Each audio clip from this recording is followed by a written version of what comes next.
Lula parece determinado em transformar o Brasil na Venezuela 2.0. A grande mídia critica sua participação em evento com ditadores. O colapso econômico bate a porta e Gleisi Hoffmann se faz de desentendida. Hugo Mota esboça uma reação após tropeço do STF. E PT protege seus aliados em um processo ilegal. Eu sou Marcelo Pontes e este é o Verdade Política, um canal que busca revelar o filme preto e branco da nossa política.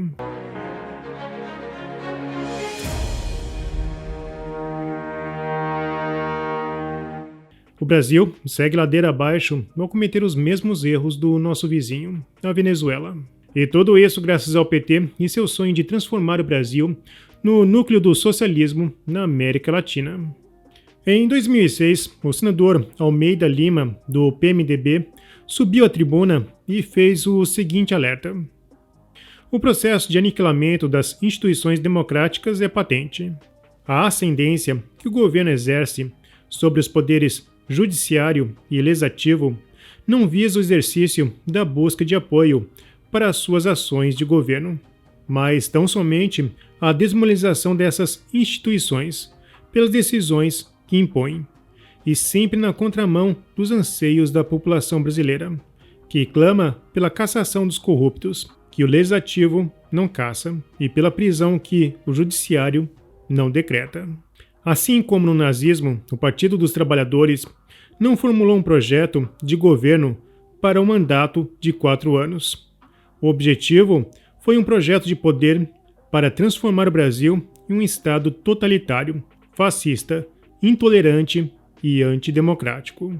O senador ainda afirmou que as viagens de Lula tinham um aspecto criterioso para o PT e que essas viagens a países autoritários iriam traçar o destino do Brasil. Bom, essa mensagem foi feita há quase 20 anos e revela o quanto estamos atrasados em reagir. Nas últimas 2 décadas, vimos todo tipo de putaria no país. Em 2025, quase nada mudou. Inclusive, o governo Lula liberou homenagem a prostíbulo de São Paulo pela Lei Rouanet. E com certeza isso seria uma putaria dupla, onde quem se fode é o brasileiro. E falando em se foder, com juros estratosféricos, o Itaú voltou ao tempo dos grandes recordes. Lucro do banco foi para 11 bilhões no primeiro trimestre. E Gleisi Hoffmann defendeu Galípolo e afirmou que juros altos ainda são herança maldita de Campos Neto. Bom, no X eu afirmei, eu sei que não deveria rir, mas estou. É aquele ponto exato onde a insanidade encontra o desespero. Como destacou a economista Marina Helena, mesmo com juros nas alturas, a inflação não cede e continua longe das metas. Mas voltando para os sinais apontados pelo senador Almeida Lima, Lula desembarcou na Rússia para um evento inaceitável no campo democrático. O Estadão publicou a imagem de Lula na Praça Vermelha, ladeado por facínoras para ver o desfile de mísseis que vão massacrar inocentes na Ucrânia, marcará o dia da infâmia da política externa brasileira. Até a Globo News criticou a visita, mostrando que a coisa realmente pegou muito mal. Na Globo News, Eliane Cantanhede afirmou: é inacreditável como o presidente Lula e o governo Lula são craques em dar munição para a oposição. Tem que distinguir interesse comercial e interesse político e diplomático. Vamos combinar que ele não está na melhor fase, no momento para arriscar ainda mais a sua popularidade. Foi um péssimo passo. Talvez na cabeça da jornalista, Lula não deveria ser Lula. Já Demetrio Magnoli descreveu um plano com traços de propaganda. Lula foi o único representante de uma grande democracia que estava presente neste evento. E por isso Lula operou como um troféu de Putin na Praça Vermelha. Algo como um escalpo de Putin. Por que Lula aceita desempenhar esse triste papel? Porque ele quer algo em troca. Participar das negociações de paz da guerra na Ucrânia. Ele quer um lugar ao sol no palco iluminado da política internacional. Já Leandro Roxo seguiu a linha de Olavo de Carvalho e lançou um alerta. Será que ainda há quem não tenha percebido que o descondenado representa um projeto totalitário de poder em acelerada implementação? Lula e o PT operam há décadas para impor ditaduras, não apenas o Brasil.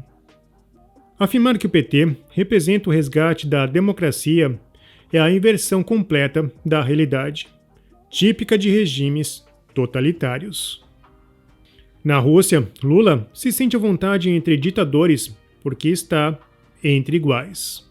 Bom, e falando em versão, funcionários do IBGE divulgaram uma nota de repúdio ao mapa mundi invertido de Postman. Bom, e no campo jurídico, as coisas também estão invertidas. Como eu já havia antecipado, o STF iria fatiar a sua ação contra a ramagem. Bom, devo destacar que o Congresso agiu de forma constitucional. Afinal, havia um parlamentar dentro do balaio do STF. Ou seja, quem agiu errado foi o STF, ao colocar neste balaio alhos e bugalhos. Mas para a Globo News, os inconstitucionais foram os parlamentares. O deputado Sóstenes Cavalcante deu uma dura em Daniela Lima. Prezada Daniela Lima, com todo respeito à sua leitura, mas quem ignora a Constituição não é a Câmara. É justamente quem atropela a soberania de 315 deputados eleitos pelo voto popular. Não se trata de esconder o que se busca. É o contrário. Estamos escancarando o que se perdeu, a separação dos poderes. Ramagem respondeu a 130 perguntas, colaborou com tudo e não há crime comprovado. A Câmara votou por ampla maioria pelo trancamento da ação penal. O que se espera, no mínimo, é que isso seja respeitado e, caso questionado, apreciado pelo Pleno do STF, não por uma turma isolada. Isso não é proteger, é equilibrar. É defender a Constituição, a mesma que muitos citam quando convém, mas ignoram quando é vontade do povo que fala mais alto.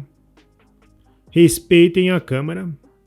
O deputado criticou o voto de Moraes e reforçou as palavras do presidente da Casa, Hugo Mota. Precisamos recorrer e pedir que, minimamente, a decisão da Câmara seja votada em sessão presencial e pelo Pleno do STF. Isso significa que os partidos políticos estão no limite. Caso contrário, Hugo Mota não daria essa resposta. A decisão relâmpago do STF foi totalmente inconstitucional, pois ao destrinchar as ações, eles entraram no mérito de uma ação que ainda não foi julgada. E o advogado constitucionalista André Marsiglia apontou isso. Um ponto interessante: se os ministros consideraram que a tentativa de golpe se iniciou antes da diplomação de Ramagem e, por isso, sua ação não pode ser suspensa quanto a esse crime, é porque entraram no mérito. Prejulgaram o caso antes mesmo do julgamento começar. Nesta postagem, compartilhei uma pergunta interessante do deputado Sóstenes.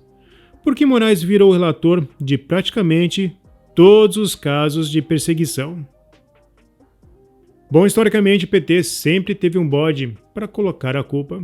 Desta vez, o bode é Alexandre de Moraes. Em contrapartida, neste estado de irregularidades, o PT segue protegendo os seus. O Metrópolis publicou: INSS, 8 entidades com amostragem 100% irregular não foram processadas. Entidades com denúncias de assinatura falsa em adesão e ligadas a lobista investigado não foram alvo de ação da AGU, no caso da farra do INSS. A CNN Brasil publicou: governo orienta polícias a não prender invasores durante o Abril Vermelho. O governo federal emitiu um comunicado para as polícias militares e civis dos estados para que não prendessem invasores de terra. Bom, isso fere a autonomia dos estados. Lembrando que na pandemia, o STF confirmou essa independência, mas agora sinaliza pouco se importar. O PT criou um país onde o Estado é imoral e só as redes sociais podem nos salvar. E é por isso que a cada dia eles buscam atacá-la. E se isso um dia acontecer, a luz no final do túnel será apagada. Bom, se você apoia a Verdade Política, não se esqueça, curta, comente e compartilhe. Clique no sininho para você receber as nossas notificações. E vamos continuar na luta em prol da verdade.